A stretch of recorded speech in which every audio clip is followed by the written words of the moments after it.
সত্যি কথা বলতে আমাদের মানবজাতির মনোভাবটা এমনই হয়, আমরা যে কোনো কাজ শুরু করার সাথে সাথেই ফল পেতে চাই। আর যখনই আমরা না ফল পাই তখন আমরা ভীষণ আপসেট হয়ে পড়ি। যেমন আমাকেই দেখুন না, আমি বেশ কয়েকদিন ভিডিও শুরু করছি, তার মধ্যে থেকে মনে হচ্ছে আমার একটা ফলোয়ার্সও বাড়ছে না, তার জন্য ভীষণ আপসেট হয়ে পড়েছি। Hello everyone, this is 15 episode on my channel মানবতা জীবনধারায় আপনাদের জানাই অনেক অনেক ওয়েলকাম। আশা করছি সবাই ভালো আছেন, সুস্থ আছেন।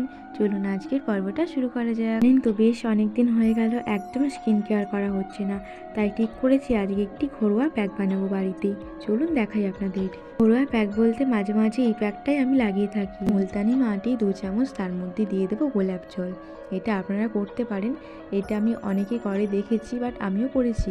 এটা একটু অনেকটাই ফল পাওয়া যায় করলে, তবে একবার করলে পাওয়া যাবে না, তবু মুখের মধ্যে একটু হালকা গ্লো বোঝা যায়। দেখুন না, এদিকে আমি একটু গোলাপ জল দিয়ে দিয়েছি, তার মধ্যে দিয়ে দিলাম অ্যালোভেরা জেলটা। এবার চলুন খুব ভালো